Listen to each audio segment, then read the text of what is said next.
What up, what up, what up? Welcome back to the What up? AI podcast. We're your hosts, Miriah and Ty. Ty, happy Monday. How you doing? Good to see you. You there? Oh, sorry. I'm there. Oh. Sorry. I had a weird He's like, audio I'm thing out of here. happening. I'm good. I'm good. Everything's good. How are you doing? Doing good. Well, I'm hanging in there. We'll say that. Hanging in there. I know. Yeah. Chat, what's up? Happy Monday. Hope What's up, my everybody's people? doing great. Throwback, first in the door. Appreciate you as always, sir. Rob D, what up? Says, I heard two of the Aces went off the other night. See what happens when Miriah and Ty podcast about you? That's right. The show. Appreciate it. Everybody that watches, that tunes in, that pulls through, that watches on replay, that's here, that's not in the chat. What's up? We appreciate you all. Bebop, what up, Bebop Aroni? What's going on? Hope you're doing well. But yeah, it's been quite a week of basketball. A lot to talk about. Honestly, if I'm being honest, most of y'all know I was away in California this past 5 days or so. So I missed a lot of basketball. Last night, I came home when we got home from California, and I'm trying to watch the Aces and Mystics game to get caught up, to get ready for the show. And I'm literally watching it like with one eye closed. And I keep like, there's like 6 minutes left. Like I hit the 6 minute mark in the fourth quarter, probably a good 10 times. And I would get to like this 6 minute and like 6 second mark, and Chelsea Gray, every time she'd be there, I see her dribbling up, and then I'm like, and I will wake up, and I feel like 10 minutes later, I wake up, and of course then the game's already over, and I'm watching it on League Pass, so there's no commercials and stuff, so it really goes fast, Yeah. So then I put it back to that 6 minute mark. There goes Chelsea dribbling it up, and then I'm like, man, it's gonna be. I'm never gonna find out what Chelsea does with the ball after dribbling up the court. A never-ending basketball game because Miriah's falling asleep. Yeah. So yeah, that was me trying to prepare for the show last night. But we made it. We're here. I hope everybody's doing well. Melly Mel, Melly Mel is in the house. Melly, those Mystics, they're on a roll. Look, last week you weren't even here, and I had updated my sticky for you. Yep. Look, it's still right here. See, it went from Melly Mel's Mystics 2 wins to 2 more wins. Yep. Look, with 4 circled. Now you guys even got another win to add on to there. So yeah, we're definitely going to get into the Mystics and the Aces game, even though it took me a while to get through it. Great game.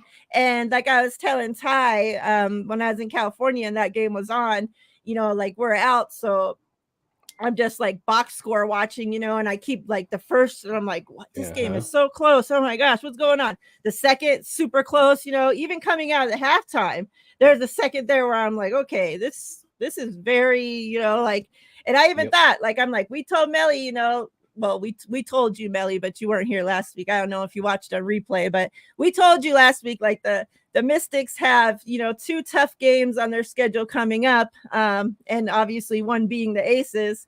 Yep. But man, they gave us some work. So we'll definitely get into that in a little bit.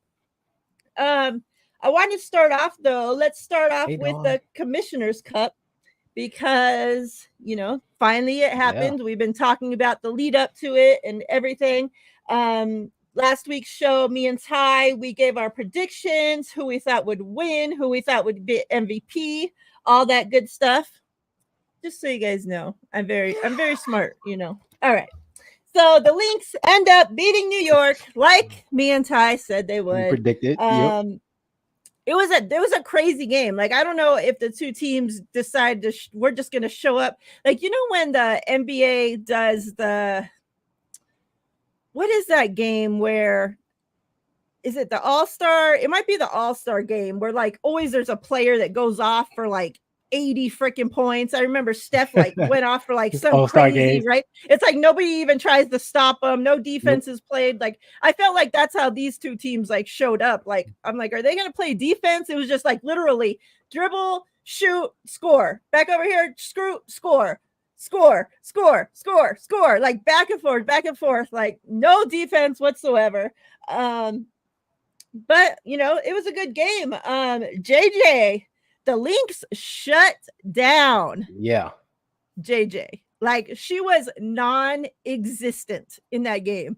Very like I'm surprised, you know, that they were able to shut her down that much. like completely took her completely out of the game. Your thoughts from the Commissioner's Cup? Yeah, I thought it was a good game. I thought both teams would come out and shoot well and do their thing. I think there were a bunch of defensive lapses early on, but I think like I could tell from the Mystic side, they were concerned about Jonquel Jones, who had just been going off From the up Lynx side. until from the Link side, they You were said concerned about Mystics. stopping JJ. Yeah, sorry. They're concerned about stopping JJ. Just thinking about Melly. It's all about you, Melly. No. Yep. We're trying to get your team in the Commissioner's Cup already. Exactly. Yeah, and it was a focus there. And you know, she had a bad game overall. You know, she had 3 points. That's it, which is not very Jonquel Jones like. Right. We talked about her before. Like she's a former league MVP. Like we know the offense she could put up. Heck, she torched the Aces for what 30 last time they played. So And she's we been know on a what she roll. can do. Yeah, and she's been rolling. So yeah, that was weird to see. But you saw how that the Lynx just put on a total team effort. It was a good game, and they wound up pulling away at the end. So, you know, it was weird to have it just like on a random Tuesday, the only two teams playing. That's what you get when you have a tight schedule and you're trying to schedule this championship game in there. But I thought it was a good contest. And it was exciting to see like two of the top teams in the league overall, not just in the Commissioner Cup standings, go at it head to head. I agree. Like even leading up to the game, before we even knew who was going to be in it, you know, remember we were talking about like we hoped that these were two of the teams, you know, that they would be, because we knew it was going to be such a good game. And yeah, it was. Collier got MVP. I know there was a lot of talk about, you know, that there was other players, I think, you know, people thought deserved to get MVP, but like Bridget Carlton went off. Yeah. I mean, she did go off. She did. She had 23 points versus Nafisa's 21, but she did a bunch of other things. But like she was kind of that X factor out there. No one expected her, and that's the tricky thing about the Lynx. You never know. You know, Nafisa Collier is going to do her thing because she's, you know, an MVP candidate. But it's who's going to be that second person. And you figure it might be Kayla McBride or Alana Smith. But then out of nowhere comes Bridget Carlton. And she lights it up. And you're like, oh my gosh, we didn't see this coming. So that's the fun thing about WNBA. You just never know. That's right. All right. So that's behind us now. Now the next thing coming up, you know, is the Olympics, obviously. Tomorrow we have the All-Star. They let us know who the All-Star roster is, the end of voting. So since they're announcing the All-Star roster, and this year it's a little different, right? Because they're having the Olympic team play against the All-Star team. So that's going to be the All-Star game.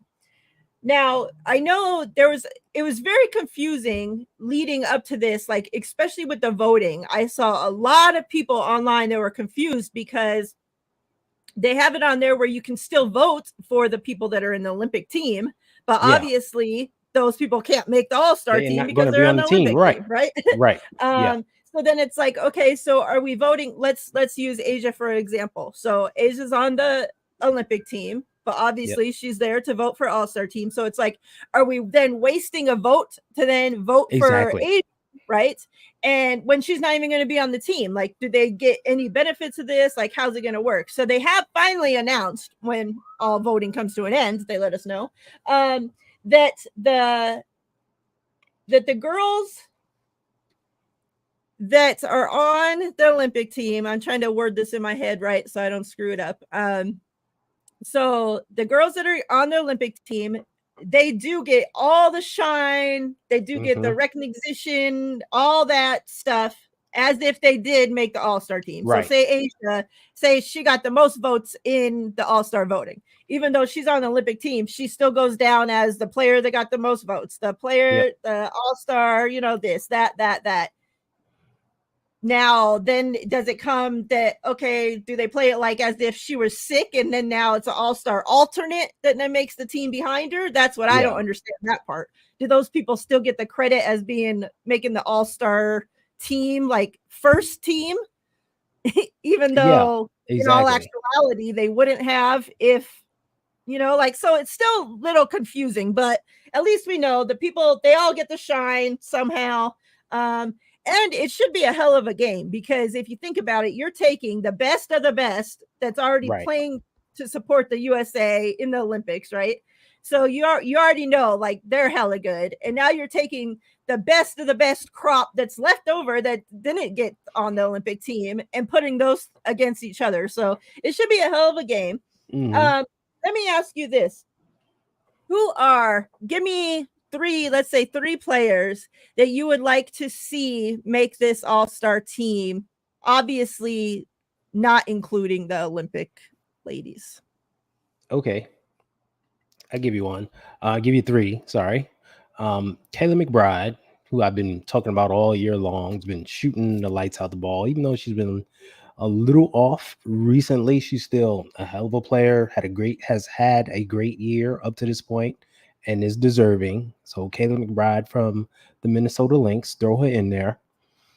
Shout out to Melly's girl, Steph Dolson of the Washington Mystics. I was cussing her ass out yesterday. Let me just tell you that. Well, actually, I was cussing the Aces out for not being able to freaking guard her or anybody shooting the three. She's been on a roll lately, but she's been quietly playing well all year long, and her outside shot has been outstanding.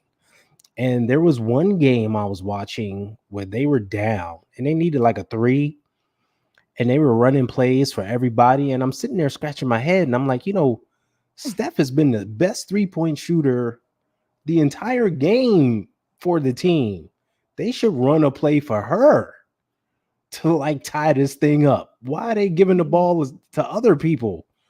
Like, give it to her. It's weird. But I would definitely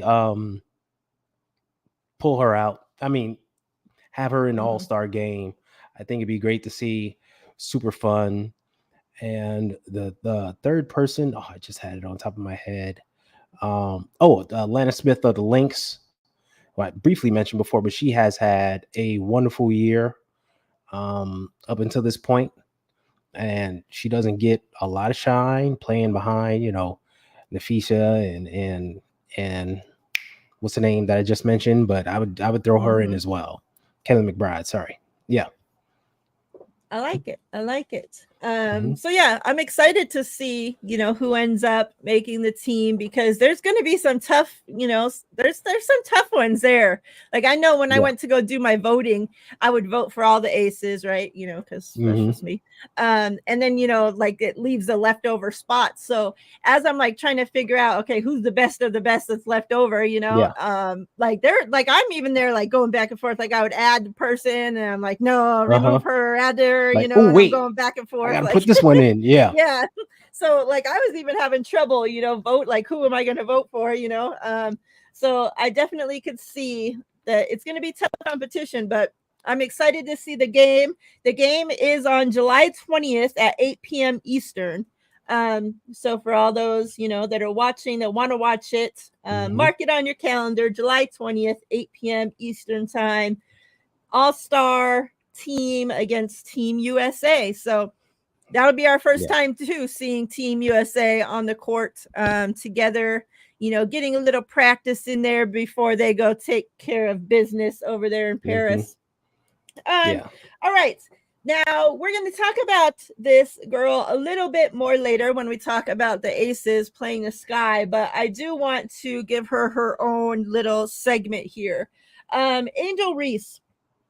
So she now has 10 consecutive double doubles, Mm-hmm. the most ever for a rookie now. So she has that record. With that as well, so that was yesterday announced, with that, she won. Well, how did they word it? Sportswoman of the Year Yeah. for the Yeah. BET Awards last night. So she won that. And then also, those that are on the internet or know anything about Angel Reese, her fans, have now taken over the name as Reese's Pieces. Yeah.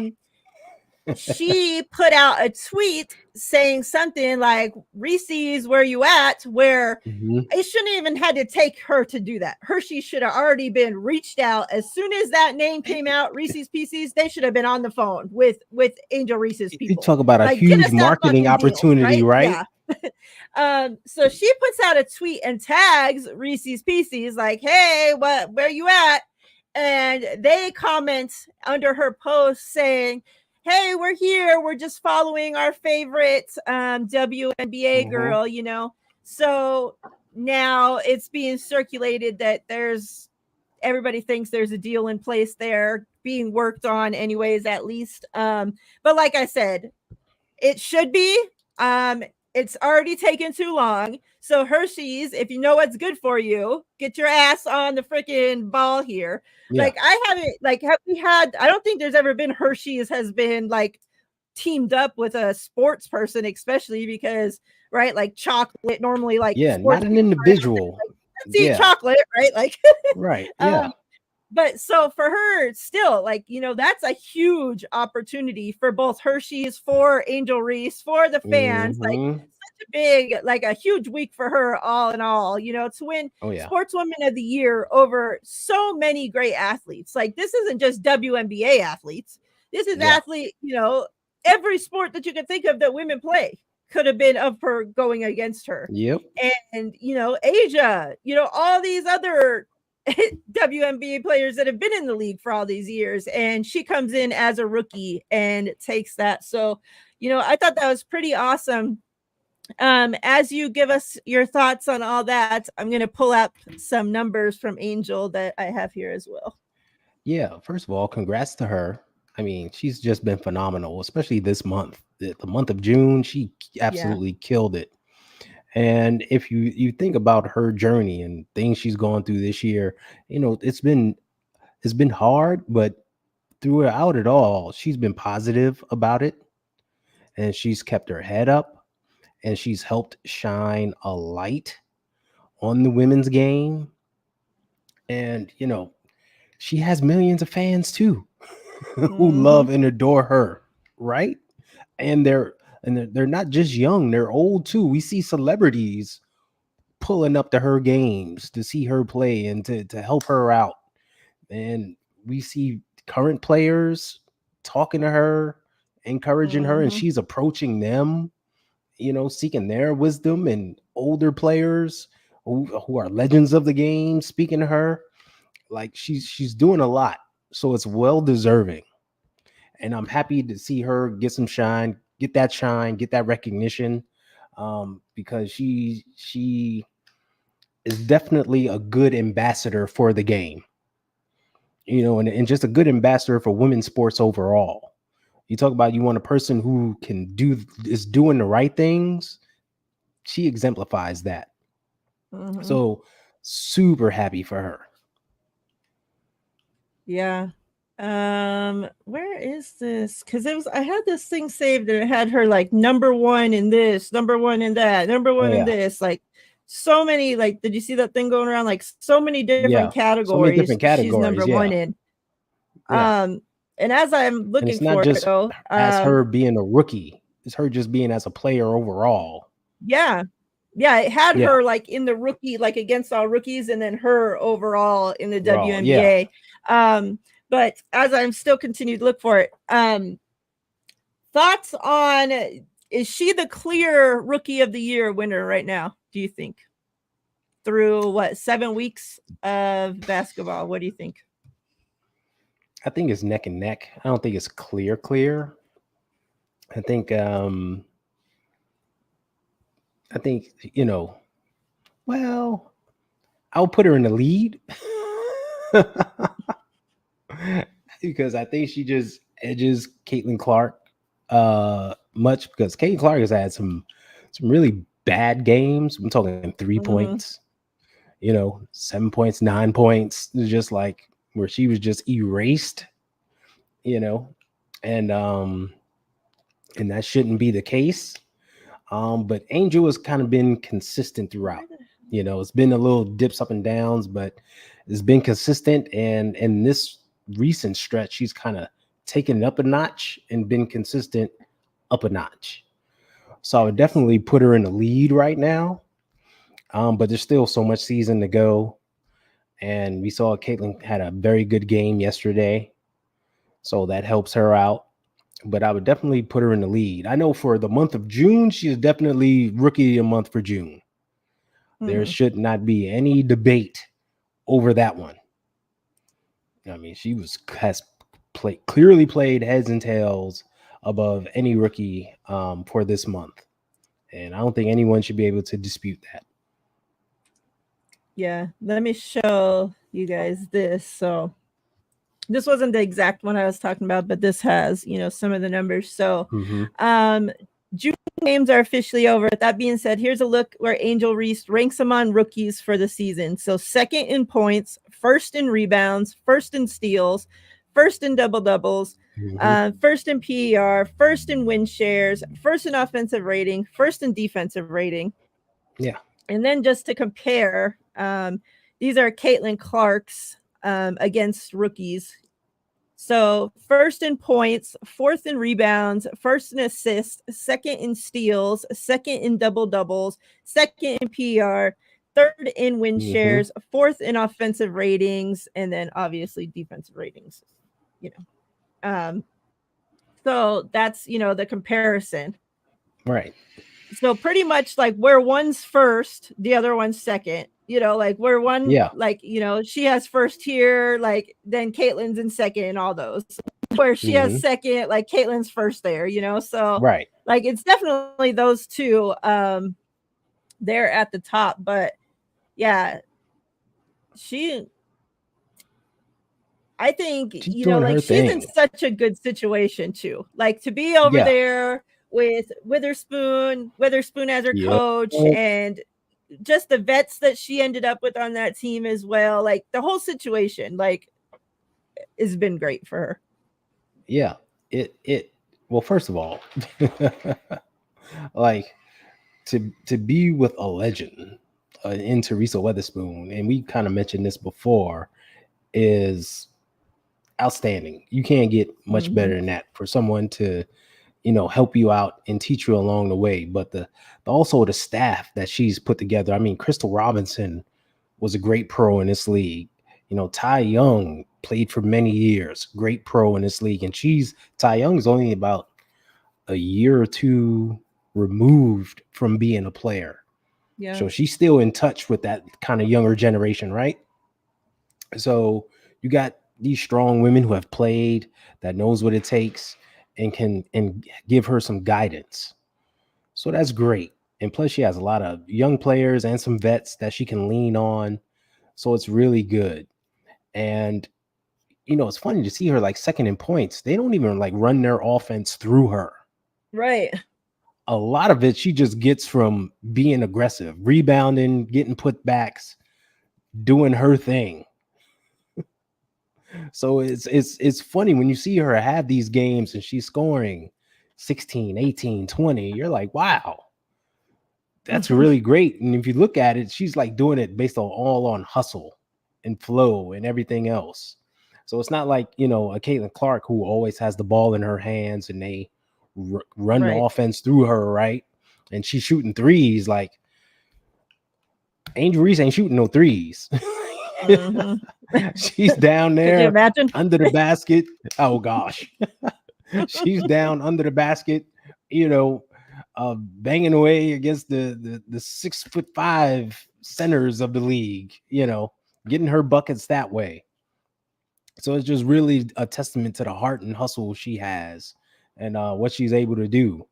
And her shot is still kind of awkward. It's not polished, but god damn it, it goes in. That's what Yeah. counts. That's what counts. It's definitely awkward. Even in her like pregame like shooting, like oh my gosh, or Yeah, when they you see post her clips of warming her up. like, you know, Yeah. shooting like with her coach, like the way her just shot is just so funny Mhm. looking. It's like you Yeah. see that ball come out of Yeah. her hand, and it's just like I think like without even seeing the basket, it's like there's no way this shot could possibly go in. Like how can you Yep. shoot a ball like that Yep. and have it go in? And she's not the only one. There's a few girls like there even and there's Oh a few yeah. guys in the WNBA too that have the weirdest Yeah. looking shots, and it's just like how does that even work to even like be able to get the ball up there, you know, like just like the There, funniest looking thing. yeah. You There know, are like with people that out being there said, that shoot awkwardly and it just goes yeah, in. And it's like yeah. whatever works, right? And have you know how like when Nalissa Smith shoots and she puts her Yeah. knees all the way in and her feet are like Yep. pointed in. Like Yeah. she even shared Yeah. a picture of her yesterday and retweeted and was like, you know, like making fun of herself, like what the hell's up with this like shooting, Hmm. like how you know, like because you know you don't know until you're seeing yourself do it. And it's just Exactly. like so funny. Yeah. Um, let's switch to the other rookie that we were just talking about as well, Caitlin Clark. And finally, the Caitlin Clark, Diana Taurasi matchup. We finally got it. You know, for those that don't know, or for those that do, you know, just a reminder, before the season even started, what was it was for during the playoffs and stuff for women's college basketball. It was during the final four Yep. and They were the asking, championship game. questioning Diana about, you know, Caitlin Clark or whatnot. And, you know, she had put out the remarks there that, you know, like she's gonna be a rookie. Like this isn't an easy league, you know, and obviously these aren't her words word for word, right? But Yeah. that, Hold on. you know, like there's gonna be growing pains. Like she's gonna have to Yeah. come into the league and fight for her spot, you know, just like everybody else has had to do, you know, like it's not the same as college, just the same as is with any sports, right? Like Yeah. there's a jump from college to professional sports. Like that's the way it is. A lot of people a lot of Caitlin Clark fans didn't like what Diana had to say because they were just expecting that, oh, Caitlin Clark's this good that she's just going to walk into the WNBA and be a star. Like she's going to, you know, like people were acting like Asia Wilson was nobody and Caitlin Clark was going to walk in and be as good as Asia Wilson, right? Like to have that much star power and be that Hmm. skilled just walking into the league. And that doesn't happen, you know? And like that's all Diana was trying to say. Now, could she have said it better than the way she did? Yes, she could have. She just sounded like a old, like grumpy ass, like, oh, like these rookies ain't gonna come in and take my job type of thing, you know. And she was right, but at the same time, things could be said a little bit better. Um, No, so we finally got the it was this matchup. quote. I got it. Okay, So share it it. was during the game, just real quick, and they were there. It was her and Sue Bird, and they were commenting on how Caitlin Clark has space to shoot, and they were saying in the W you don't get a lot of space. That doesn't happen all the time like this.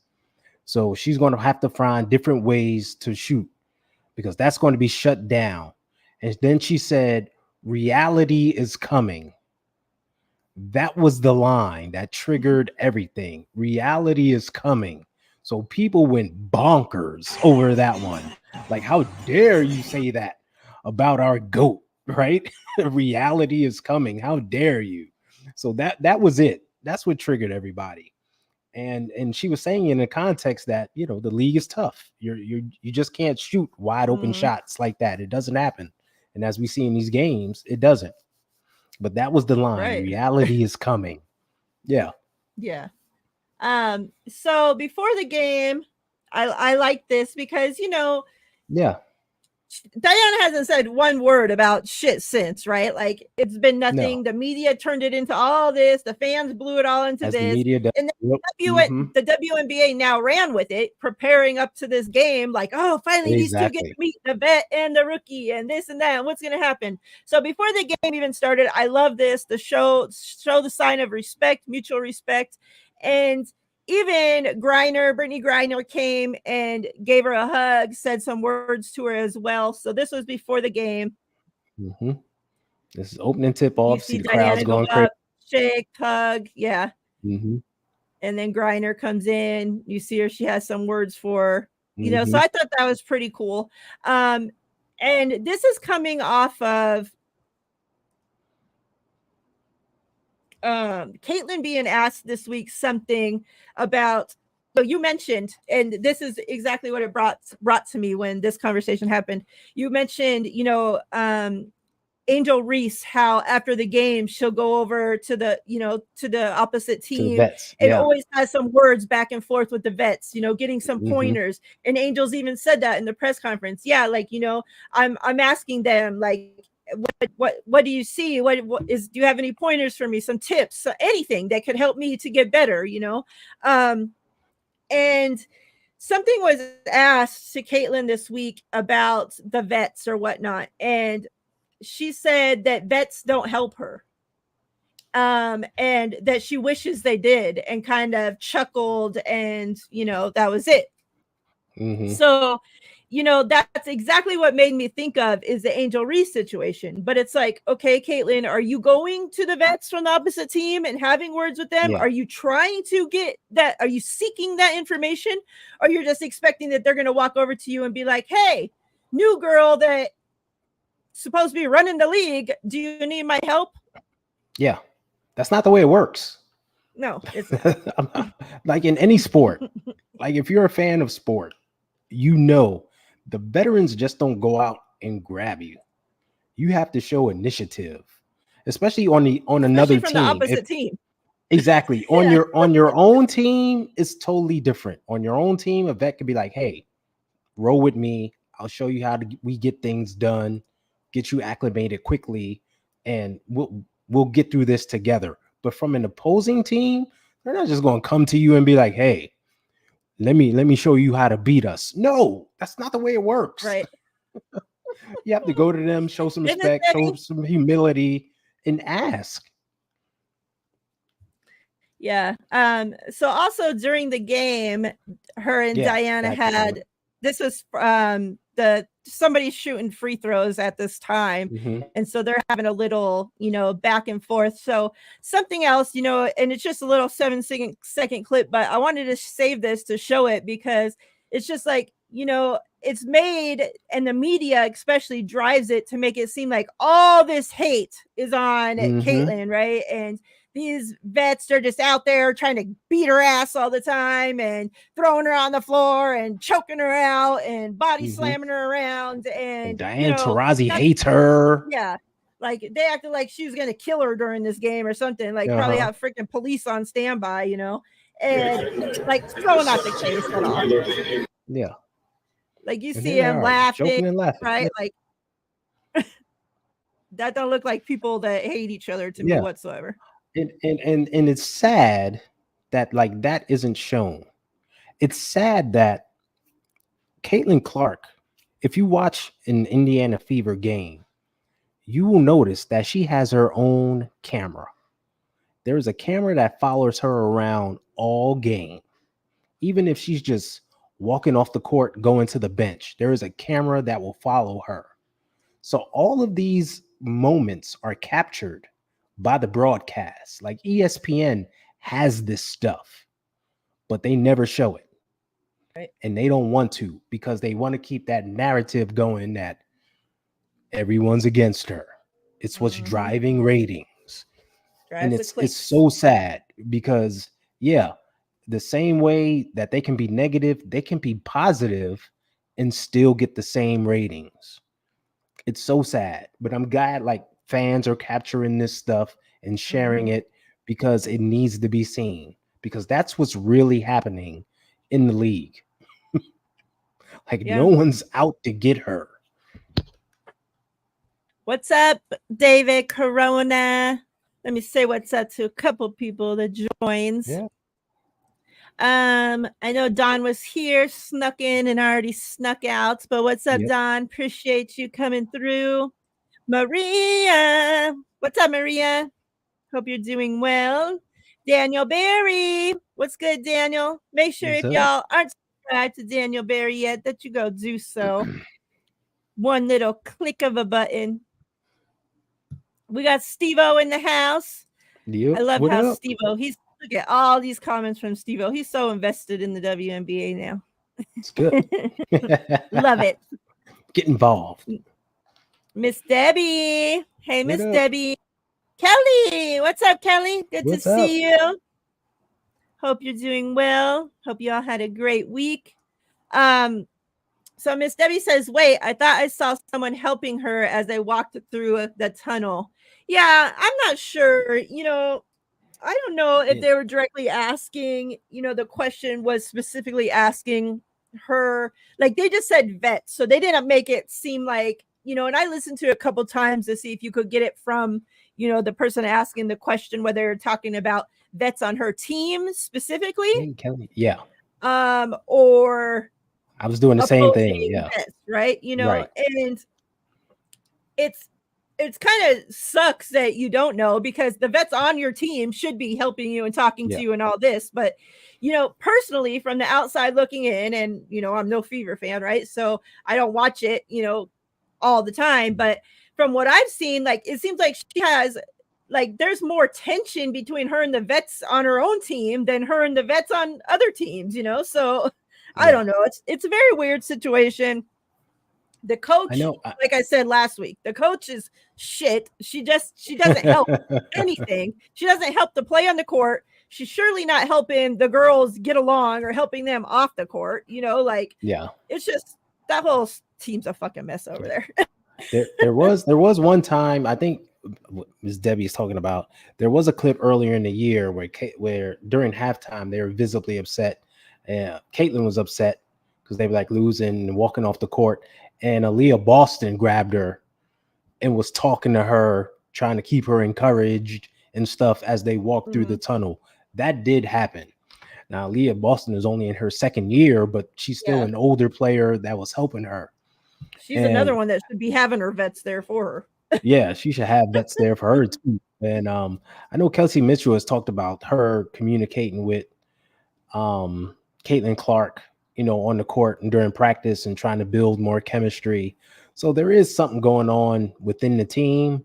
I just think that because the schedule is so tight and they had limited practices, that things weren't able to transpire the way they should amongst the team. So that goes with it.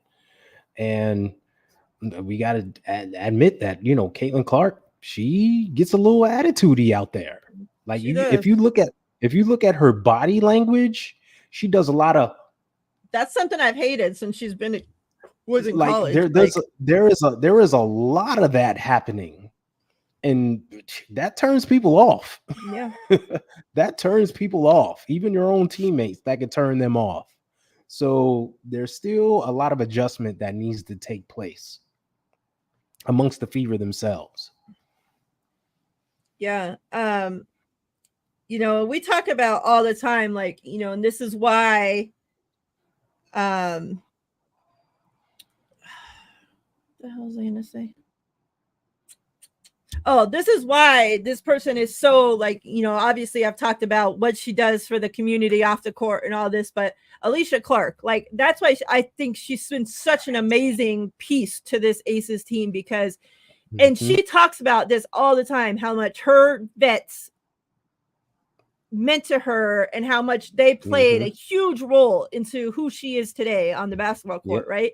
And so she's taken that experience and poured it into her rookies, as she calls them, right? And that's where Kate Martin is so lucky.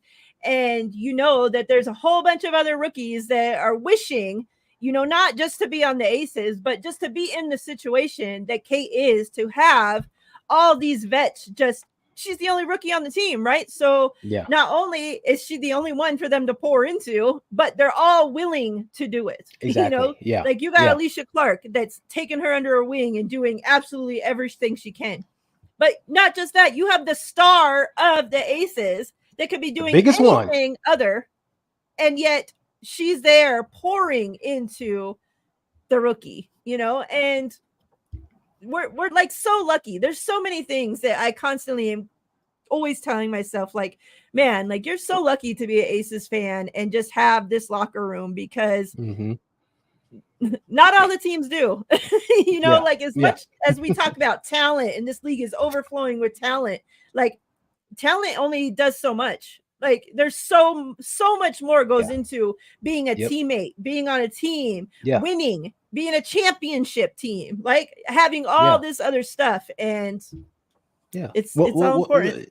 Look at the Indiana Fever. If you look at the Fever's roster, they are not void of talent. I Nope. mean, you have two of the top four, well, top three all-time leading scorers in NCAA women's basketball history on the same roster. Mm-hmm. They can light it up. Aaliyah Boston is a national champion, right? Um, and Alyssa Smith was great at Baylor. She can play. You see her play when her game is on, she's Mm-hmm. on.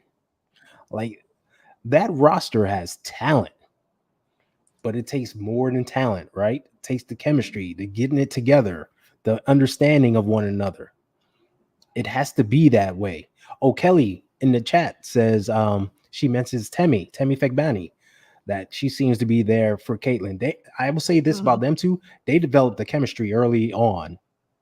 Like, one thing Temi will do well, she will run the court, and Caitlin has rewarded her plenty of times for doing so. So they definitely have chemistry with those two. But that's another player with tons of talent on the team. They just have to put it all together. But once they do, you can see glimpses of it. Once they do, they're going to be very dangerous in the future, for sure. Yeah. Steve-O, yeah. So Clark leads the league in turnovers, not just in rookies, like leads the league in turnovers. And so her fans' biggest argument is that she will, not all of them, but she will throw, her teammates great passes and her teammates can't catch the ball worth shit. So I've actually went back and specifically looked for this because I was wondering, like I said, I don't watch all the Fever games, so like I didn't know, like, was this the case? Like, are her teammates just don't know how to catch the ball? Is she like chucking the ball like across what's the situation, right? And there are definitely times when her teammates could have easily caught the For pass, sure. or she makes a beautiful pass and her Dime. teammates are just like, like freaking staring off into space, or who the hell knows, right? But there's also times where it's just like, why would you even try to pass the ball in that situation? Or like she's throwing the basketball like it's a fucking baseball and she's a pitcher, like for the Dodgers or something, like. Yeah. So it definitely plays in both ways, but regardless, you should not be leading the league in turnovers. I don't care, as a rookie, as whatever. As the leading point guard for your team, you should not. You never be want your leading point the league guard in turnovers. leading the league in turnovers. That is a bad sign. And it's like you said, it goes 50-50, right? It's a lot of her teammates' faults, but it's blame on her as well. So it goes 50-50. And it's just that whole thing of getting acclimated to the league herself, learning when to throw these passes, how to throw them, etc. And we just talked about it a moment ago, them gelling together. Right. All right, I know if I'm at this spot, Caitlin's going to hit me with a fastball, or a bounce pass is coming, things like that. Like, some of these players have never played with a very good passer, right? A very good point guard that can slip them the ball in certain situations. So they have to get used to that. So it goes both ways. And like I said, once they have time to practice and get some chemistry together and get some flow, that'll come down and they'll be fine. But yeah, Steve-O, the narrative that it's all the teammates' faults, that's false. It goes 50-50.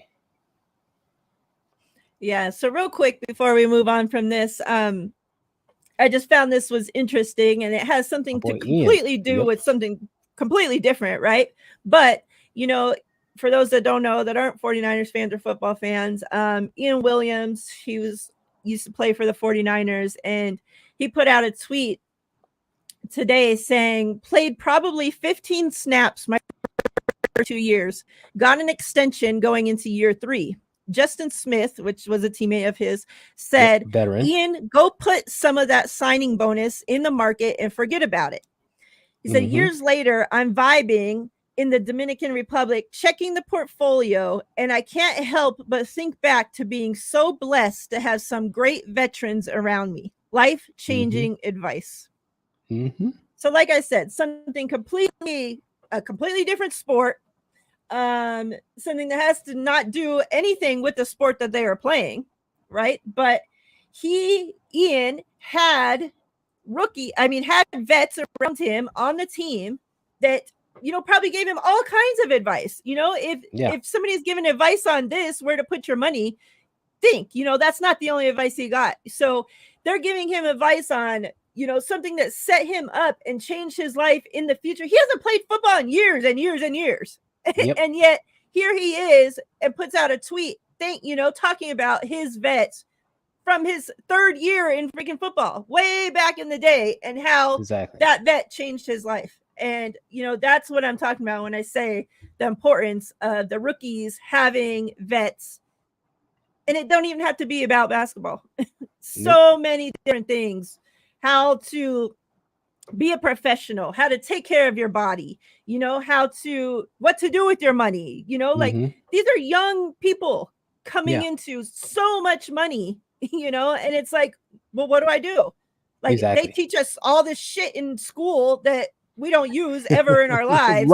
They don't teach us how to balance a checkbook back in the day. They don't teach us how to do stocks and bonds and all this kind of stuff, where to invest or none of that. Right. You know, so to have those people in your life, and, you know, some of these people, they don't have dads, they don't have a mom, they don't have parents, or their parents don't know either, you know, so it's important to have people, you know, and it's like these vets, either they didn't have when they were rookies or when they were young coming into the league, they didn't have that vet for them, so they don't know, or there's some other shit going on with them, and they just don't want to pour into their rookies the same way they were poured into, whatever the reason is. But I'll say it again, I know, and I can only speak for what I see on the Aces, and I know that we are so lucky to have the vets in place to pour into the rookies, the young players, the new players, anybody that comes into that locker room. We're going to talk about somebody that just got waived, but I know whether they're there for 1 day, 5 days, 10 days, a year, they're getting treated right in that locker room from the players around them. Pull up Kelly's comment right above Steve-O's, because it's relevant. Yeah. She says, you can see it on all the Aces vets' faces, how they want Kate to do well. Exactly. Like, and no matter what they're doing on the court or off the court, they're rooting for Kate Martin. Like, they're cheering hard. Pulling for Kate Martin. That's not normal, right? That's not regular when 1 through 11 is a 12-man roster. 1 through 11 is rooting for this rookie like she's their natural born sister, like all of them. And you mentioned it earlier, it starts at the top. The best player on the team, the best player in the league is leading the way. It doesn't get much better than that. Yeah. What's up, John V? Good to see you. Hope you're doing well, sir. Real quick. So Steve-O, you asked about Griner. Are you meaning re-entering like from her injury at the beginning of the season, or re-entering from Russia? They're both the same. What re-entering are we talking about? If it's from injury, because she missed, I don't know, the first couple 2-3 weeks of the season, she's come back and is playing great. Yeah. I definitely voted for her, as she's on the Olympic team, so it don't matter. Olympic team, yeah. She did get an all-star votes from me because she's been playing that great of basketball. And I even put this out, and talked about this to you guys when the Aces played them. But it's just like, and it's funny because I was even talking to my wife. Did you see that going around about when Team China and Team Japan played, and Team China has like this girl on there that's 7'5", yeah. So I was talking to my wife about her, like, and we were watching the like clips from the game that they had played. Mm-hmm. And she's literally just up there, right? Just throwing the ball to herself, like catching the ball. Yep. She's doing everything. She's like this much taller than everybody else out there. And so I'm telling my wife, like, that's how I feel when we play Griner, because she's just so much taller than everybody else. It's like, how do you even stop her? Mm-hmm. And I literally have put out a tweet, like, it's unfair to play Griner because how do you stop her? She's a foot taller than everybody else out there, And it's just like, you could just stand at the basket and just be like, woo, you know, like when you do like keep away from the little kids and you just hold their candy up in the air and they can't even reach it, like that's Brittany Griner with the basketball. And her and Diana, like that team's just they gel, they play so well together. But yeah, she's been playing great basketball. Yeah, she's been doing very well lately. She's been averaging like 20. Like she's been playing well. And like you said, once she gets on a roll, you can't stop her. She's 6'9" inches tall, with a 7'9" wingspan. Like her arms is another foot. Mm-hmm. So when she does her little like jump shot type move that she makes, you can't block it because it's too high. No one's blocking that. So yeah, she's a force. All right, so let's take a look at the WNBA standings, go over a couple of the games, obviously talk about the Aces games. So the Aces, man, I remember just a few games ago, it was looking scary. We were about to be like 5-5, or like it was not good. But Chelsea Gray, that was it. Chelsea Gray, back for 4 games now, officially started 2 of them, and the Aces have won all 4. I mean, is it a coincidence, or I don't think so. The standings in the WNBA right now, Liberty is still holding number 1 spot down, 16-3. Mm-hmm. The Sun 14-4, second place. You got the Lynx third place, 14-4. 4th place, Seattle Storm, 12-6.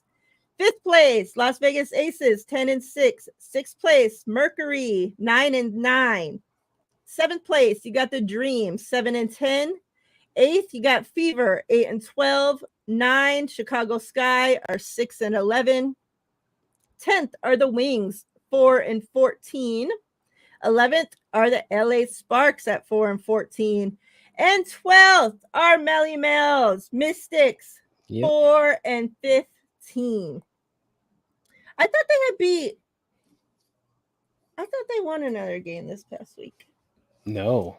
Oh, so they do. Remember they won 4 out of 5. Yeah, they won 2 in a row, lost 1, then won 2 in a row again. Then they dropped the last 2 they played. Played 2 very tough games, but lost. Yeah. Yeah. So the Aces this week played Chicago Sky and the Mystics. Mm-hmm. So the first game against the Chicago Sky. To start off, I want to bring up the fact that this has never been done before.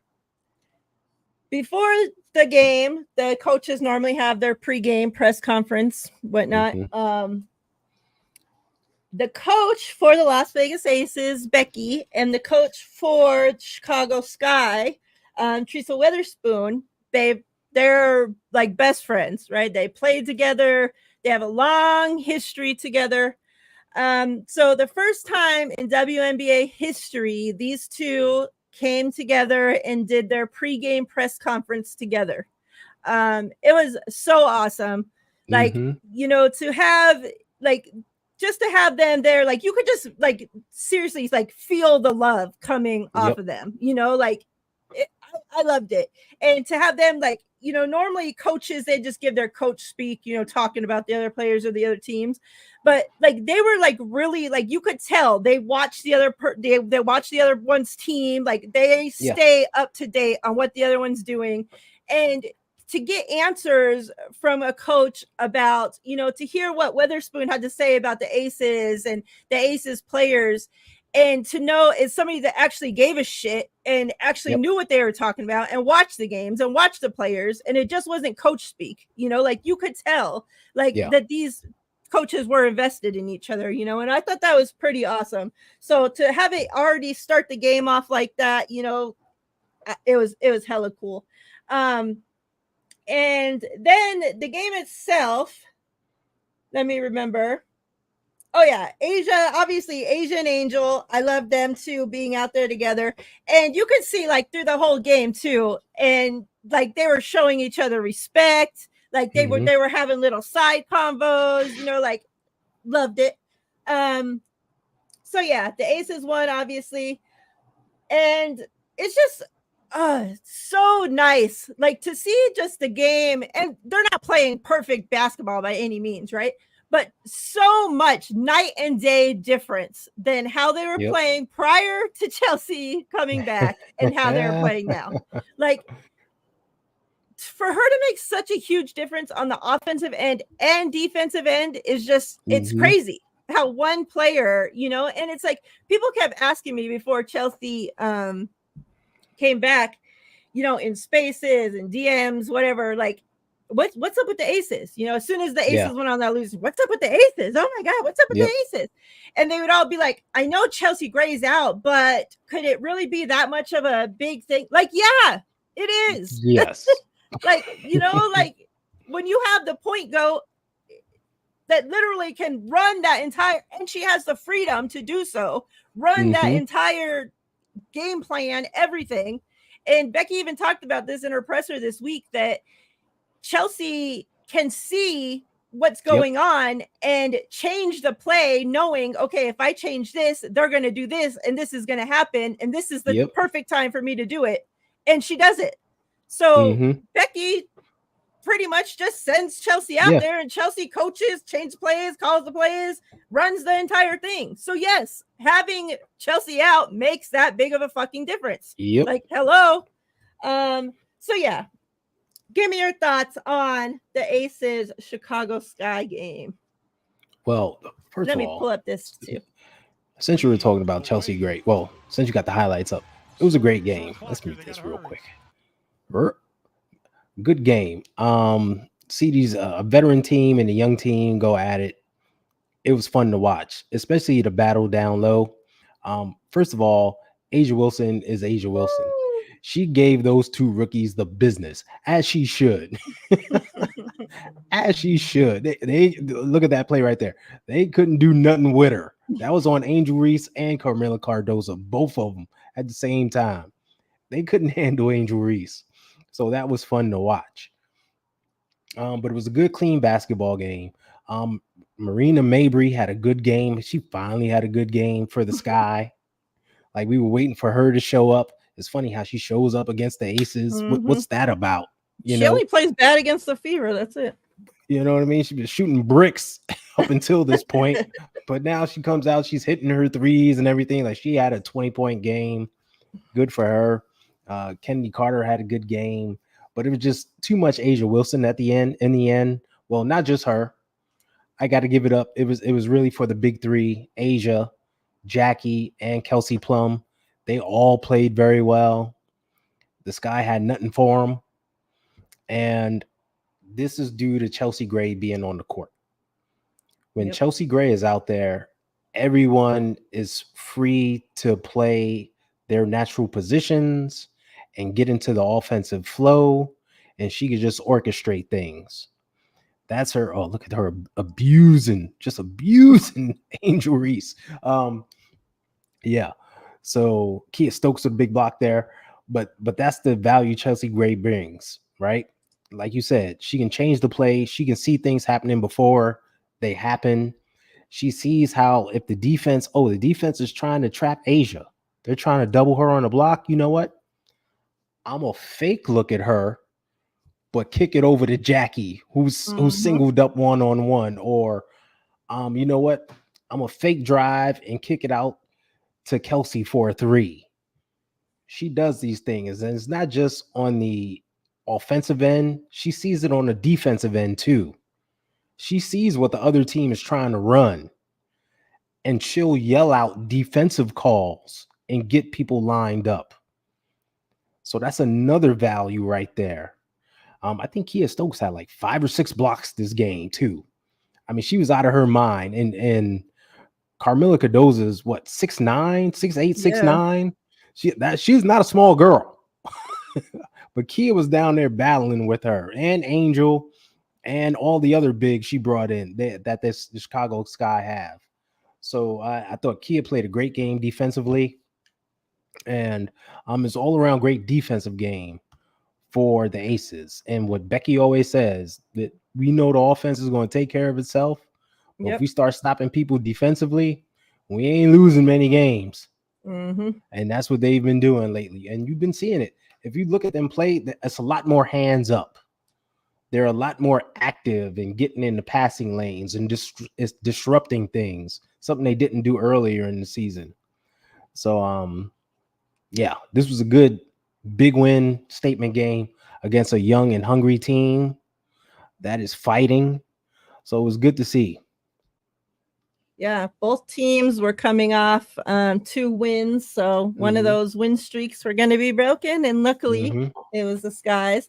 Asia scored 31 points. That took her consecutive 20-point plus regular season games up to 20. Unfortunately, that's where it ended because she did not score more than 20 points against the Mystics, but she now holds that record for 20-point most consecutive 20-point regular season games. So yeah, that's pretty awesome.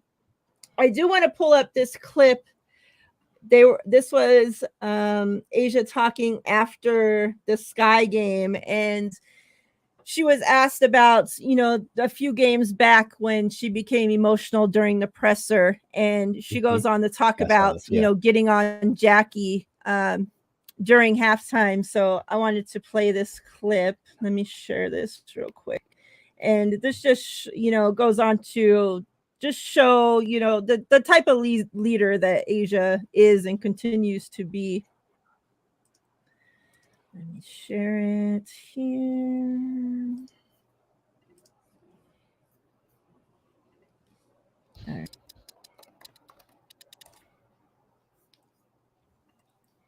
Add it up here.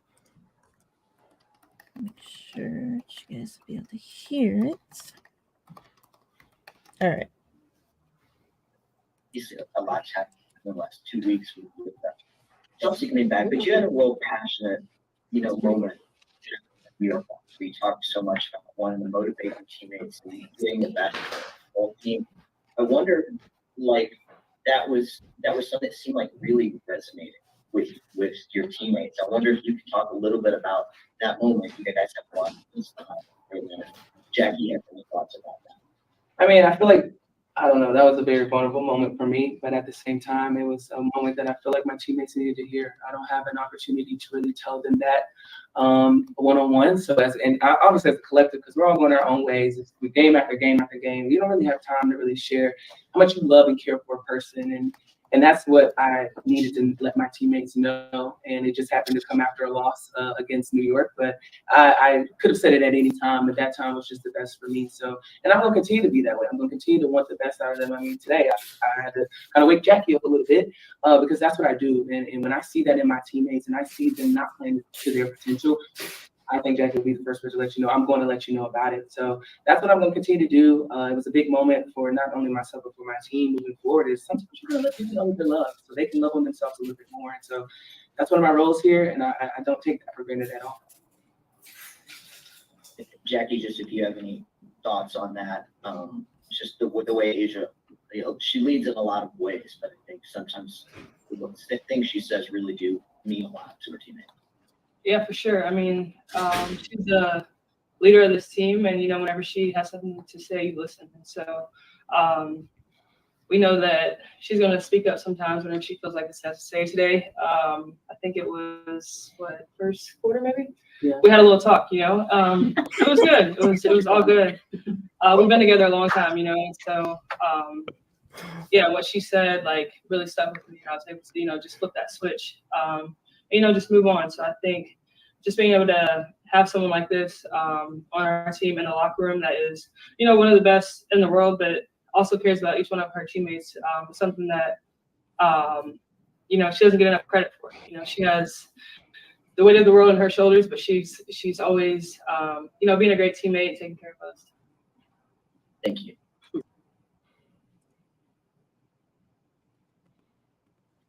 So yeah, the best in the world. But not only that, she has the weight of the world on her shoulders and still continues to be a great teammate and love on her teammates. And you see the results. Yeah. And it's funny. This is Asia Wilson's 6th year in the league. This is Jackie Young's 5th year in the league. They're only separated by 1 year. But to see their dynamic, you would think this is Asia Wilson's 16th year in the league and Jackie's 3rd year, the way she leads her and the way she's there for her. And that just shows you the type of person that Asia Wilson is. And that shows you how Jackie Young responds to her. And this isn't the first time that they've had chats on the court and stuff. There was that memorable moment in 2022 when Asia Wilson was mic'd up, and gosh darn it, they should mic up Asia Wilson more often. When she was walking with Jackie Young and she's like, shoot it. What's the worst that could happen? Just take the shot. I mean, you get paid to shoot. We get paid to shoot. Take that. That was gold. And that was in the moment, in the game, where she's encouraging her to shoot the ball. No, don't pass it to me. Shoot it. You can shoot the darn ball. That's what we get paid to do. It doesn't get better than that. So, you got to love Asia and mic her up more often because we need more moments. Yeah, I agree. And Jackie was her that first quarter, I don't know what was going on with her, but you saw her come alive, and especially she had a great second half, so I mean, if that's the results of Asia having to get on her ass, then we know that Becky does that to Asia, right? Or whoever needs it at halftime. Becky's one, she's gonna be back there screaming and cussing them girls out, and starts at the top. The Aces come out and always play great basketball. So Andre, I don't know if you're coming in trying to throw this out there where you haven't gave Angel credit, but we definitely spent 30 minutes of the show already giving Angel the credit she deserves. So just because we're talking about the Aces in Asia right now doesn't mean that Angel hasn't already gotten her credits. And I think she's just showing up late, but we did start off the show earlier on talking about it. We made sure to give her flowers. And she has, she's very deserving of it. And overall, for the month of June, we said she had a phenomenal month. And right now, she'd be leading in Rookie of the Year voting. Kudos to Angel Reese, for sure. Yep. All right. So the Aces and the Mystics. Aces beat the Mystics 88-77. But like I mentioned earlier, this game was a tough back and forth game, and it wasn't really until the second half that the Aces, and speaking of Becky cussing them out, Becky said she had to go in at halftime and cuss them out and say, where the hell is your defense at? What's going on? And the Aces came out and they held the Mystics to 8 points in the fourth quarter. Amazing. Yeah. I think 25 points or something for the half they held them to in the second half. So yeah, they came out, played great defense. Let me look at my notes. So you got here. Oh, like I had mentioned already, this is where Asia's 20-point games came to an end. You can tell the Mystics came into this game with a plan to shut down Asia and Kelsey Plum. But the good thing about the Aces, and when you have this many, able scorers on the team, you shut down obviously the GOAT in Asia, you shut down Kelsey Plum. But guess what? You have a Jackie Young, you have a Chelsea Gray, you have other ladies that can come out and score. And so, they held Asia to her worst game of the season. And you had Jackie step up and win the game for us, basically, And, I don't think Jackie doesn't get enough credit. Like, that girl is so fucking tough. Like, even after this game, they wanted her to stay and answer, or the Chicago game might have been. The Chicago game, yeah. Yeah, Asia had to go, and they said, well, Jackie, you can stay and answer a couple more questions. She's like, I got to go lift. I loved it. Like, what? And really the Aces posted a picture, and she's there working out. She was lifting. She just played in her uniform, still in her shorts. And you look at her, and she's fucking built, right? Like, she's so she's just man.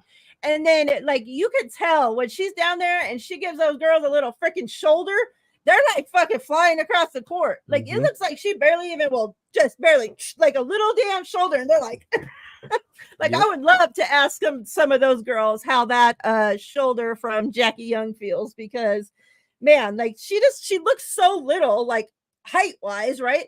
She just looks like this little girl out there. She's tall, to be playing, right? But compared to everybody else, she looks so tiny, and then she's just buff as could be. She's just like a freaking wrecking ball out there. And so Asia, she couldn't get shit going.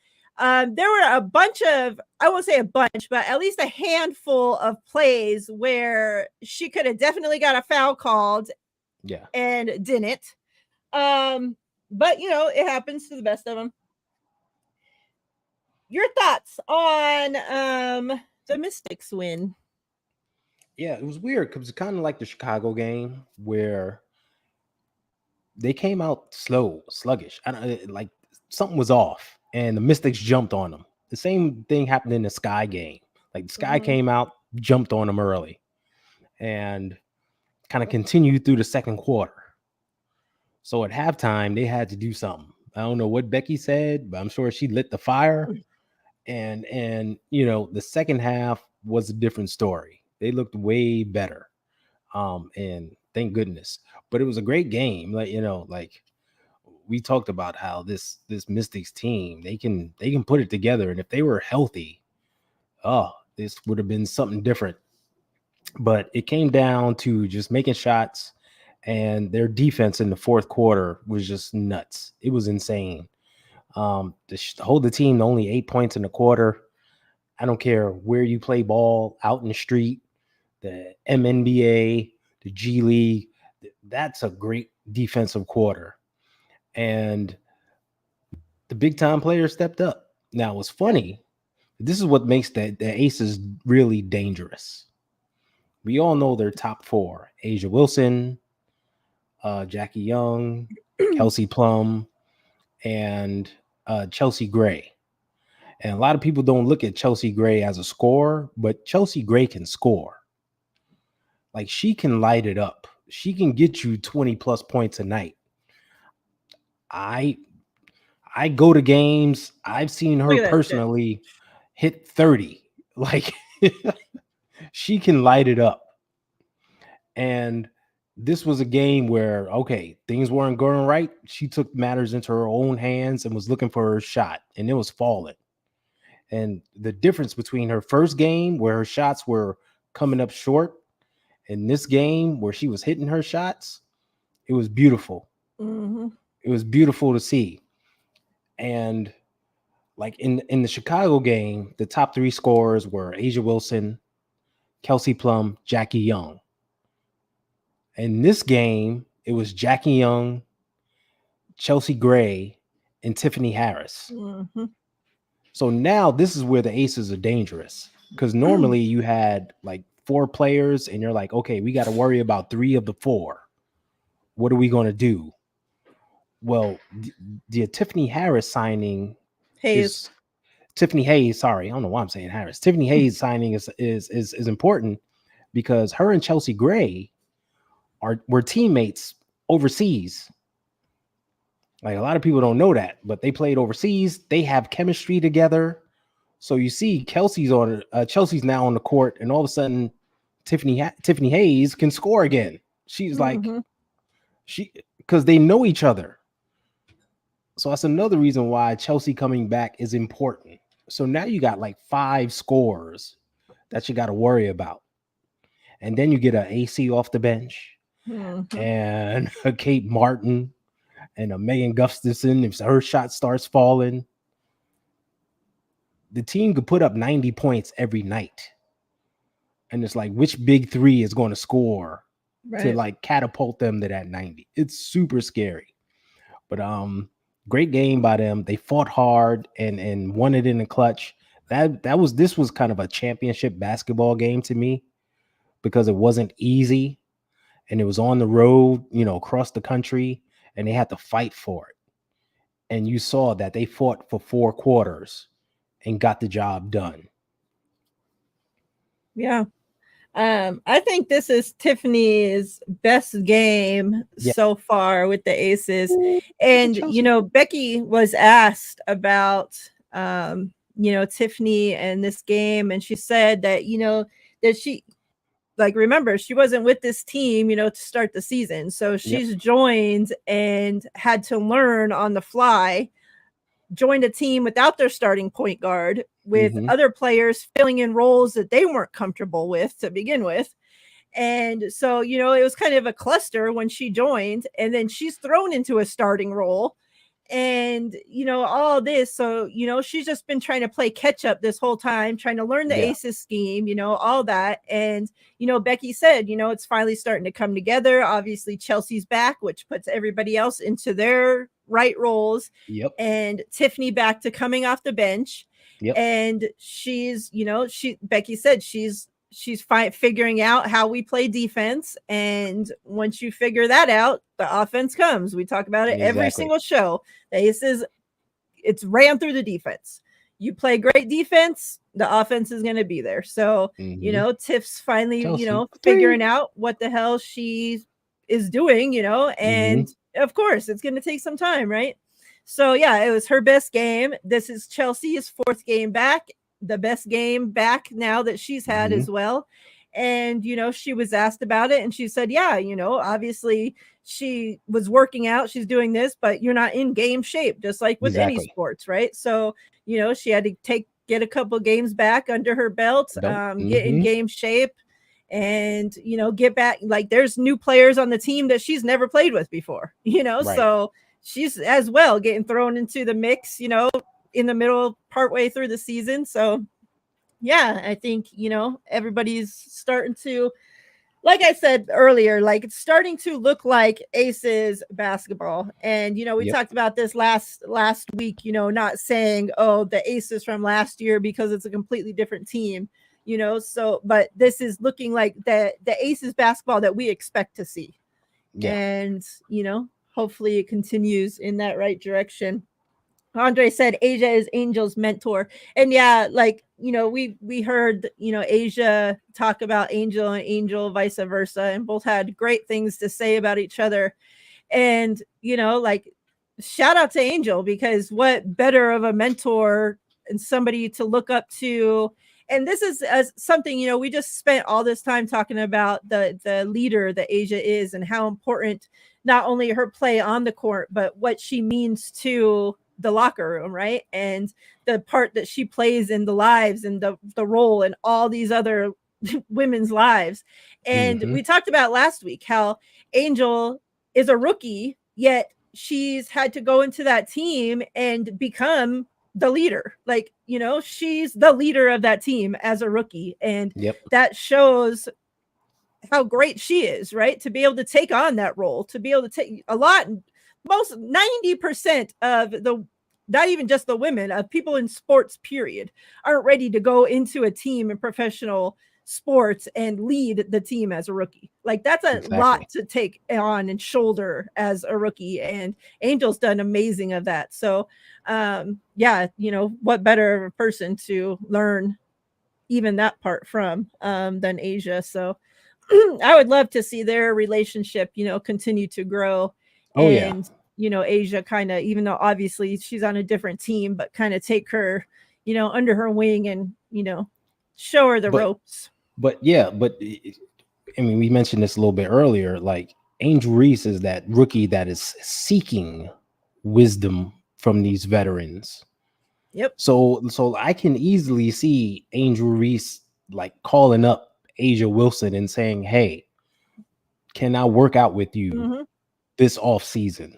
Can you like help me with some moves, or who can I speak to like work on some moves, whatever, and get that advice from her?"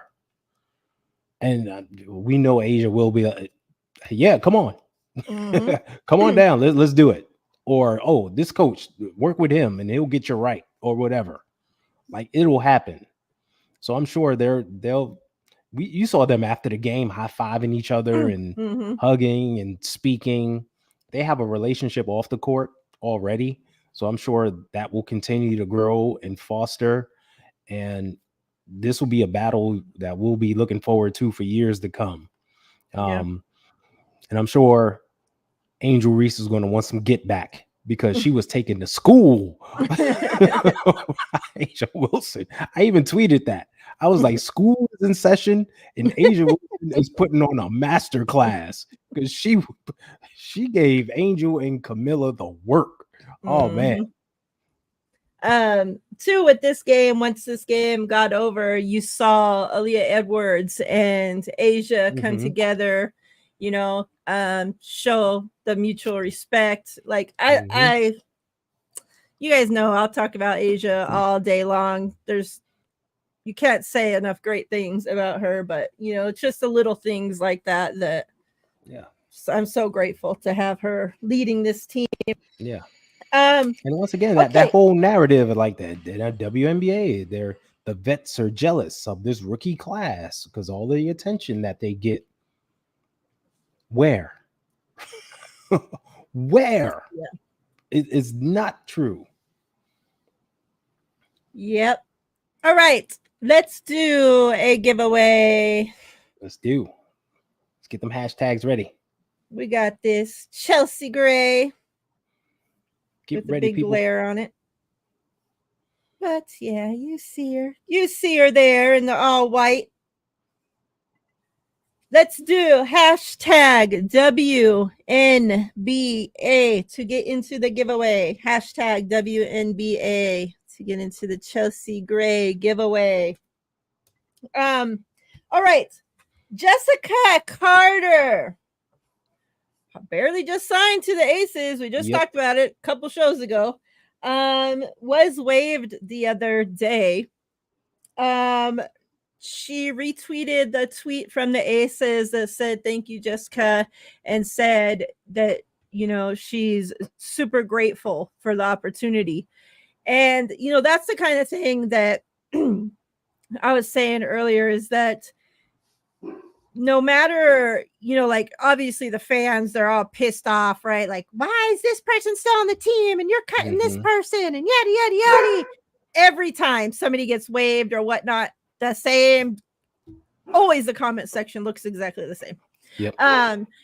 And yeah, like me too. I'm wondering, like, what the hell's going on? Like, why do we keep signing this person, waiving them, signing, waving, signing, waving? It's like the Aces are trying to find their last little missing gem, or like, I didn't see nothing like bad from Jessica since she's been on the team that would have made me think, okay, the Aces are about to cut her, or they're going to waive her or whatnot. Like, she's not getting it, or like other times, like with Fair, we saw her come into the game and look totally completely lost in the only minutes she got, and the next day she was cut. Yeah. like this was kind of the same thing. Yeah. You know, and now this is just like, okay, like now what? So is news coming that the Aces are about to sign somebody else? Do they roll the rest of the season one lady short?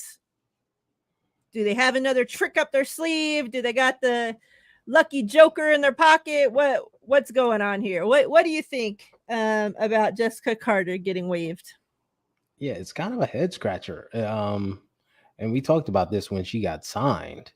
Like, the Aces need another big, somebody who can go down low and bang with the big girls, get some rebounds, block some shots, be an enforcer. And she fits the mold at 6'5". She was a great shot blocker in college, good rebounder, averaged a double-double. Like,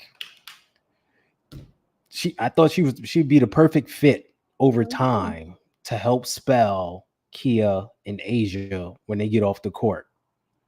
Because like right now, that person is Alicia Clark. And it didn't dawn on me on how short Alicia Clark was until after the Mystics game. She's there with all the UConn girls that were there. And she's standing next to Paige Beckers, and she's shorter than Paige Beckers. And I'm like, wait, what? Wait a minute. How tall is Alicia Clark? And I looked it up and I see she's only 5'11", which I swore she was like 6'1". I don't know why, but she's only 5'11". And I was like, wait a minute, that's guard height. Like, that's guard height. And they have her, guarding centers and big forwards. And I'm like, that is not sustainable. So they need more height out there. So that's why, this, when they waived Jessica Carter, I was like, that was a head scratcher. Because I thought at least her height is a value. Her size is a value. She's needed. And, God forbid, knock on wood, something happens to Kia or Asia, you're going to need that person out there. But I got to trust the front office. I mean, they know what they're doing. I'm sure they have her number on speed dial in case, but who knows? They could be announcing someone else, that's being signed. A lot of women are finishing up their European tournaments and stuff. So it could be another veteran out there who's becoming available at this point to join the team. So we just have to wait and see. Yeah, definitely interested to see what happens, because last season the Aces, they carried one girl short. So yeah, I mean, it's not, they're used to it. It wouldn't be unusual for them to just finish out the rest of the season like this. But like you said, we definitely need some height. Like, I feel like, I'm a Warriors fan. And I feel like the same situation, like it's the same thing. It's free agency in the Warriors, and they still can't get a freaking big man to save their lives. Like, I don't like, they're scared of guys over 6'5", or like, I don't know what the deal is. Like how long you gonna have Draymond guarding centers, right? Like, like come on, man. It's get a 7-footer already. Yeah. It's like, can we get a Brittany Griner? Can you guys like get her over here, or something? That's really all I have. The only thing else that I had was, there's some people walking down the street looking at me. Was the whole mind your Melissa Smith and Dejanay Carrington appear to be back together. The last few weeks, one another has been at the other one's games. For those that don't know, they were in a relationship. They broke up. Dejanay has been showing up to the games looking like the best dressed. She looks like like you would do if you were trying to win back your ex or make your ex jealous, like, she's coming in as the fanciest one in the town, and it definitely worked. But they recently posted a video to where that they were together, they're singing a song and doing all this together. So with that, we know that there's other relationships as well couple on the same team, even with Bonner and Thomas.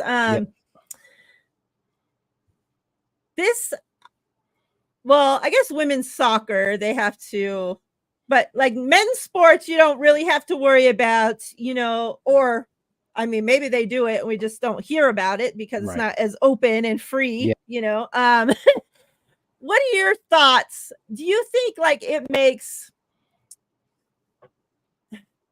let me see how I'm going to word this question, because, like dating in normal workplace settings, dating in the workplace is usually frowned upon, right?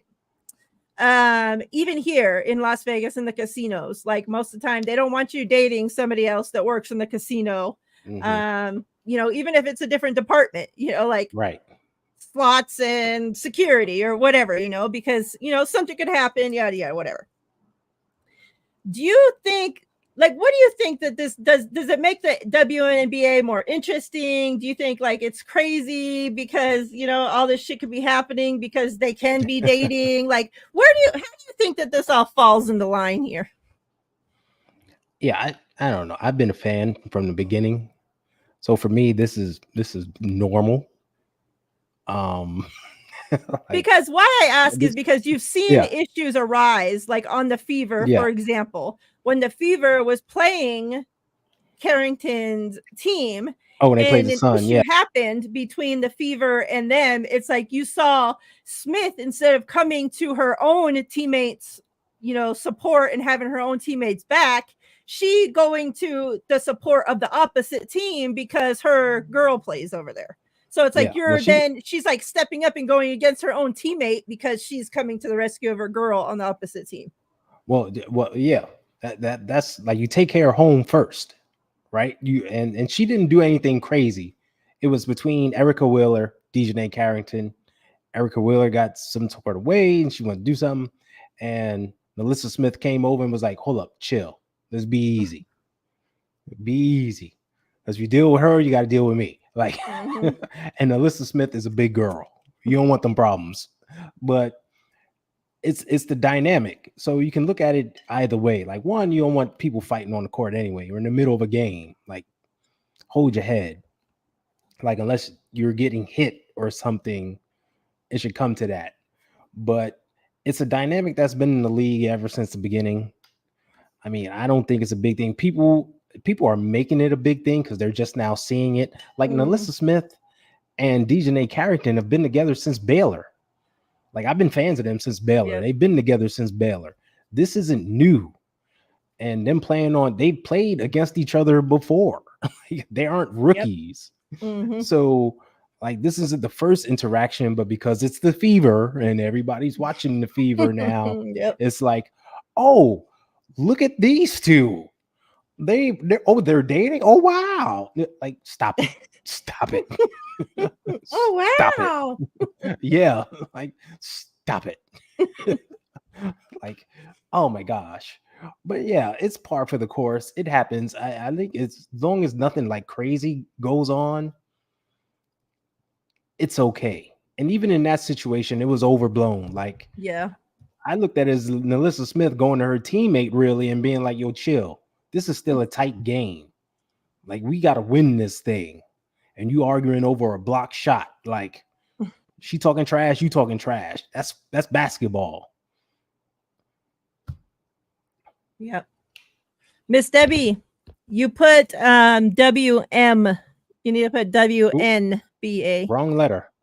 Yeah, I'm looking like, how come it didn't register hers? But that's why. So hashtag WNBA to get into the giveaway. I'm about to draw. Remember Courtney Vandersloot and Allie Quigley played on the Sky for years together. And they're happily married. I mean, Quigley retired. She isn't playing anymore. But, like, that dynamic was there. And it was nothing. Like, they were just a happily married couple playing ball together. No one said a peep about that. Yep. Real quick before, as I wait for Miss Debbie to change her entry, I wanted to talk about this real quick because I'm a huge Paige fan. Like, I Mhm. wish there was some way I could be able to get her onto the Aces, but I highly doubt that's gonna happen. Ace is Um, picking last. but Melly says, I'm just hoping the Mystics get Paige Beckers at this point. So, as of right now,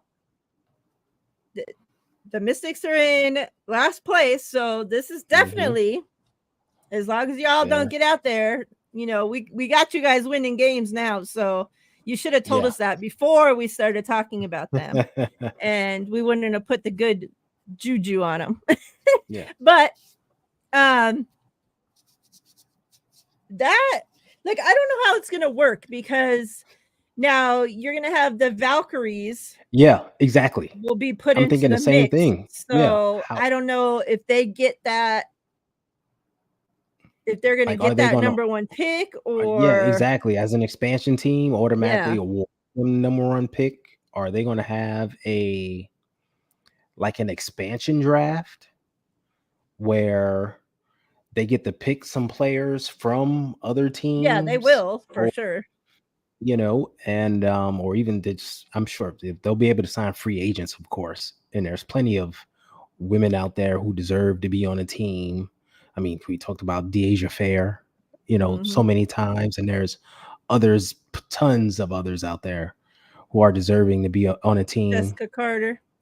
Jessica Carter, for one, Kaiser Gardasek just got waived from the Chicago Sky. Like, there's tons of players, but I'd be interested just to see in the draft itself, like, what draft position they will be given as an expansion team. Like, is WNBA going to say, okay, you get the first overall pick, or Right.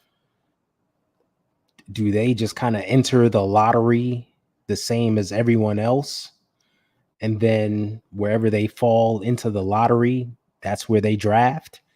So I'm waiting a word on that every day, and I know it's not going to come until probably next year when Yeah. the draft is approaching, but I can't wait to hear it and see what happens. Yeah. For your sake, Melly, I hope that you guys are able to get Paige, because I mean, that, for anybody's sake, whoever team she goes to is going to be awesome. But like, here's how it could work. Now, if the WNBA, if we see them come out, because there's been times in the past, so for the expansion draft, there's been one year where they let the teams put like a block on 5 players. So you were allowed to Yes. keep 5 players, and anybody else, they're up for grabs in the expansion Right. draft. Now, there's been another season where the teams were allowed to hold 6 players, lock down 6 players, and the rest were up for grabs. So we don't know how they're going to end up doing it. They could, however they feel at the last moment, freaking change it. Now, here's what I'm worried about, though. Now, in your case, Melly, because you guys could be set up perfect to get Paige, but does the WNBA come and say, how much sense and how great is this for marketing to, if we allow if we allow the Valkyries to take that number one pick and get Paige, now Paige will be the face of the Valkyries, the brand new expansion WNBA team. What better way than to have the best girl that's been, even before Caitlin Clark, the number one girl in college prior to her getting injured? What better way to start off a new franchise than to have Paige Beckers as the face of your franchise? So that's where the WNBA, like, how are they going to play this out? Because I could definitely see them using that to their advantage.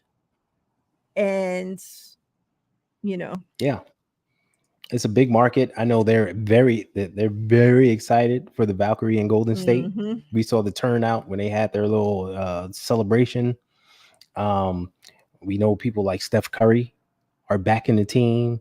We saw our very own George Kittle already talking about the Valkyrie and backing them, and saluting the WNBA out there in Golden State. So, well, I should say California, but it's the Golden State Valkyries. So there's excitement there. They got celebrities, and it's like you said, what a way to cash in on it, than just say, we're going to award them the number 1 pick, and you pick up a Paige Beckers, and it just takes off from there. Hey, look at that. Misspelled and all. Miss Debbie. Congrats. Congrats. Congrats. I don't know where my little bags are to put the name. Let me just put it on here real quick. Congrats, Miss Debbie. I need to make a congratulations thing for the WNBA. Oh, yeah. I don't want to be playing the 49ers video. Mm-hmm. Okay, so But yeah. any last thoughts, anything you want to talk about before we get out of here? The next game is against that Indiana Fever team. It is tomorrow. So it's going to be fun to watch. I'm interested. I'm very interested in the defensive matchups to see how it plays out this time with Chelsea being on the court. I mean, Chelsea being on the court. Why am I messing up everybody's name? Not Kelsey Mitchell, Chelsea Gray. and who she's going to be matched up with. And on the opposite end, who Caitlin Clark is going to be matched up with. Are they going to, because in the first game, they put her up against the Jackie and Kelsey Plum. Mm-hmm. And Jackie and Kelsey Plum just went at her. They just attacked her all game. They were like, oh, you can't guard me, and I know you can't guard me, so we just going at you. So are they going to put her down on Chelsea Gray, who's bigger and stronger than her, and they can just back her down? And we just saw Chelsea go off against the Mystics. So that's going to be interesting to see how they play that. Yeah. I mean, and the Fever just riding high from their win over the Mercury. So it's going to be fun to see how they come in on this game. Can they steal another one? And the battle between the South Carolina girls, Asia Wilson and Aaliyah Boston. Oh, it was fun the first game. I know this one is going to be fun. I'm going to be on Twitter looking for Dawn Staley's tweets because she's hilarious when she sees her girls go at it. Yeah. And it's funny how she always roots against Asia Wilson when she goes up against anybody else, but we all know Asia's her favorite. So it's going to be a fun night. Yep. Yeah. Thank you, you know, and shout out to Dawn Staley. Thank her for bringing, giving us so much talent in the WNBA. Like so much of her offspring, I guess you call it, is scattered throughout the WNBA. And man, like so grateful for her and the amazing coach that she is. And Dawn was one of my favorite players growing up too. Like she was one of my favorite players. So like my mom was a guard, so I have an affinity for guards. Like I play guard, so I have affinity for guards. And she was one of my favorites growing up. She just had that dog in her and that fight in her, and she could ball. Yep. So shout out to Dawn. She still has that dog in her. She always fighting with everybody. Yeah. Oh yeah, as a coach, right? Yep. Yeah. All right, chat. You guys have been amazing as always. I hope you guys have a great week. Me and Ty will be back here, same time, same place next week. That's right. All again. And yeah, guard bloodline. That's right. It's in the blood. We appreciate y'all for tuning in. We appreciate you guys for keeping the comments going, the questions. I love seeing, even my 49ers peeps popping in and having interest in the W. Like, I appreciate it so much. You too, Bebop. Stay blessed. Everybody stay well. John V says, great collaboration. I always enjoy you both. Appreciate you, John Thank V. You, sir. Yeah. And remember, blessings to you, Miss Debbie. Much love as always. Remember, if you have little girls at home, turn on the WNBA. Let them watch the games. It's very important. Leave you with this quote. as always, if you can see her, you can be her. So get them ladies on the TV. Let the little girls know that this is a possibility. Let them dream as big as they can possibly dream. It's possible for women to play sports, for them to grow up and play sports. So let them have the same dreams that the little boys get to have growing up. Put it on the TV. Let them see it. Let them, they can see these amazing, there's so much amazing women out here playing sports. Let them turn on these great role models and learn the game of basketball. It's never too early. So yeah, put the support, get those women on the TV, show the support to them. They're great athletes. They deserve it. They're doing amazing things, not just obviously the Las Vegas Aces, but the entire WNBA, even you, Liberty, even you. And yeah, much love. Appreciate you all. Like I said, we'll be back next Monday. Everybody have a safe and wonderful week. We're out of here. Let's go, Aces.